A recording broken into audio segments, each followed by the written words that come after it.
जय सिया राम। इस अंक में श्री वशिष्ठ जी का राजा दशरथ जी से मिलने का उल्लेख है। यह सब चरित कहाँ मैं गाई, आखिरी कथा सुनहु मन लाई। विश्वामित्र महामुनि ज्ञानी, बसहि विपिन शुभ आश्रम जानी। यह सब चरित्र मैंने बखान कर कहा, अब आगे की कथा मन लगाकर सुनो। ज्ञानी मुनि विश्वामित्र जी वन में शुभ आश्रम अर्थात पवित्र स्थान जानकर बसते थे। जहाँ जप जाके जोग मुनि करही, अति मारीच शोभा हुई डरही। देखत यज्ञ निशाचर धावही, करही उपद्रव मुनि दुख पावही। जहाँ वे मुनि जप यज्ञ और योग करते थे, परंतु मारीच और सुबाहु से बहुत डरते थे। यज्ञ देखते ही राक्षस दौड़ पड़ते थे और उपद्रव मचाते थे, जिससे मुनि दुख पाते थे। गाधी तनय मन चिंता व्यापी, हरि बिनु मरहि न निश्चर पापी।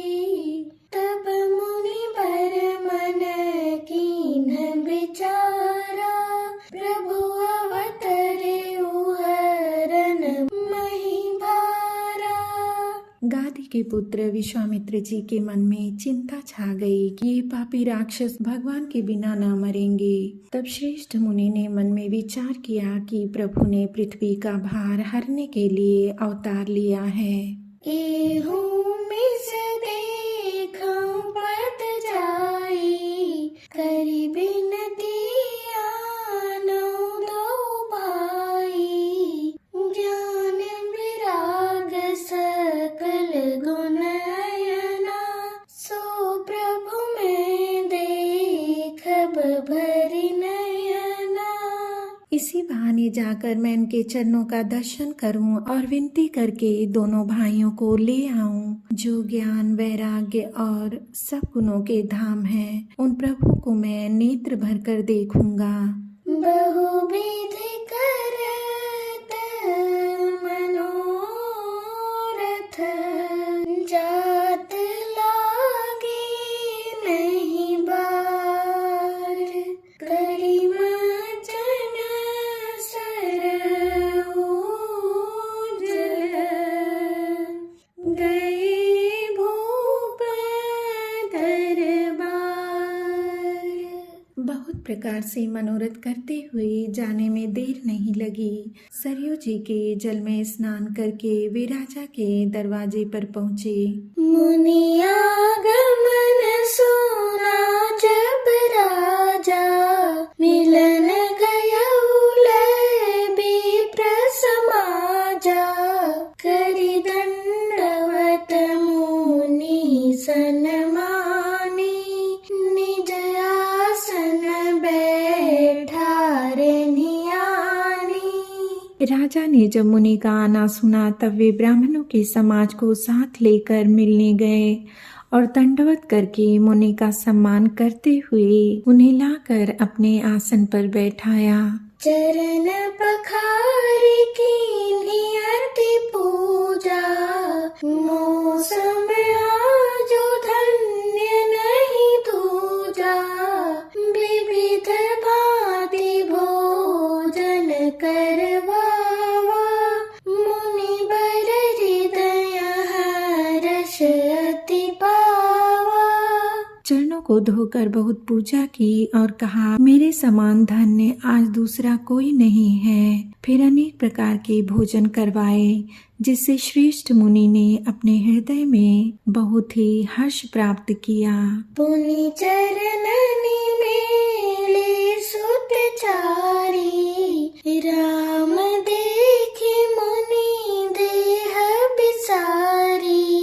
भय मगन देखत मुख शोभा, जनु चकोर पूरन शशि लोभा। फिर राजा ने चारों पुत्रों को मुनि के चरणों पर डाल दिया, अर्थात उनसे प्रणाम कराया। श्री रामचंद्र जी को देखकर मुनि अपनी देह की सुधि भूल गए। वे श्री रामचंद्र जी के मुख की शोभा देखते ही ऐसे मग्न हो गए मानो चकोर पूर्ण चंद्रमा को देखकर लुभा गया हो।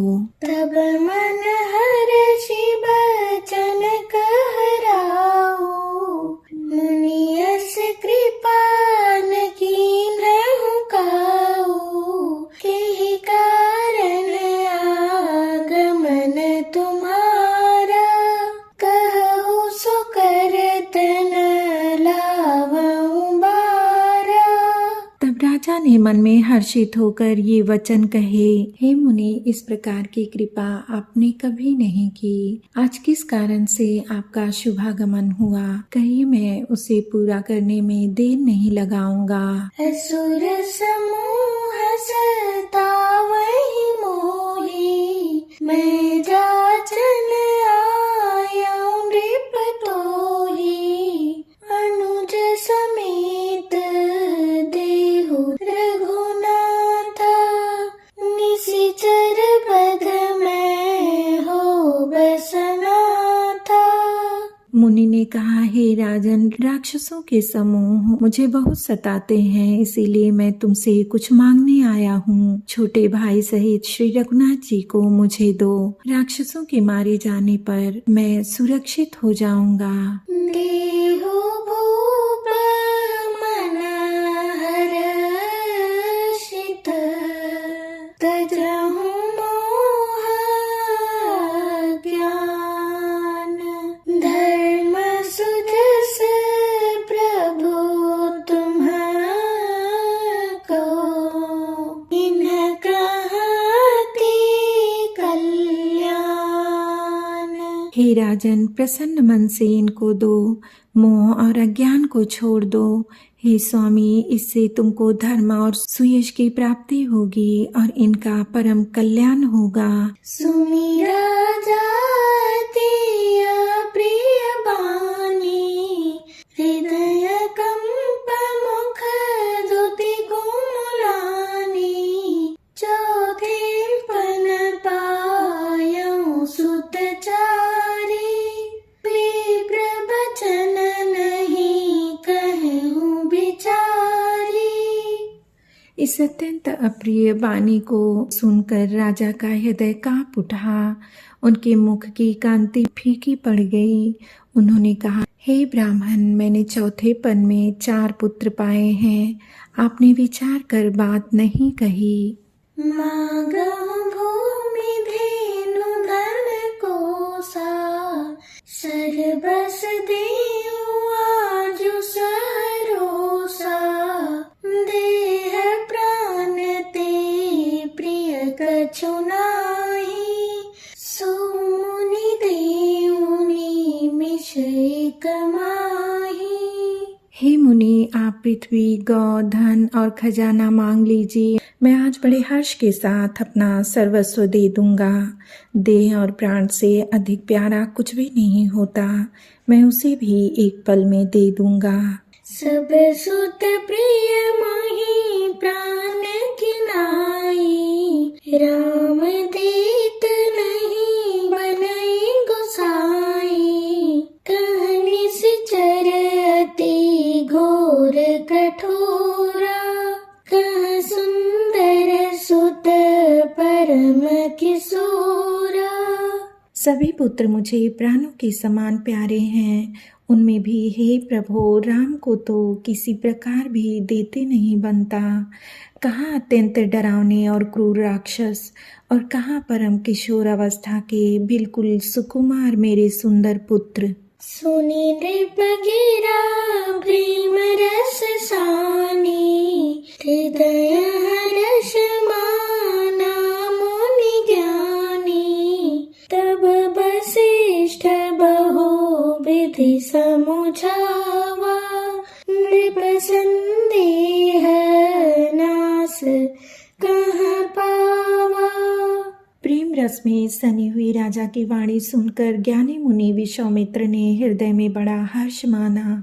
तब वशिष्ठ जी ने राजा को बहुत प्रकार से समझाया, जिससे राजा का संदेह नाश को प्राप्त हुआ। अति आदर दो तनय बुलाए, हृदय लाई बहु भांति सिखाए। मेरे प्राण नाथ सुत दो, तुम मुनि पिता नहीं को। राजा ने बड़े ही आदर से दोनों पुत्रों को बुलाया और हृदय से लगाकर बहुत प्रकार से उन्हें शिक्षा दी। फिर कहा, हे नाथ, ये दोनों पुत्र मेरे प्राण हैं। हे मुनि, अब आप ही इनके पिता हैं, दूसरा कोई नहीं। सौंपे भूप ऋषि सुत, बहुविधि दे आशीष। जननी भवन गए प्रभु, चले नाई पद शीस। राजा ने बहुत प्रकार से आशीर्वाद देकर पुत्रों को ऋषि के हवाले कर दिया। फिर प्रभु माता के महल में गए और उनके चरणों में सिर नवाकर चले। पुरुष सिंह दो वीर, हर्षि चले मुनि भय हरन। कृपा सिंधु मति धीर, अखिल विश्व कारण करन। पुरुषों में सिंह दोनों भाई अर्थात राम लक्ष्मण मुनि का भय हरने के लिए प्रसन्न होकर चले। वे कृपा के समुद्र, धीर बुद्धि और संपूर्ण विश्व के कारण के भी कारण हैं।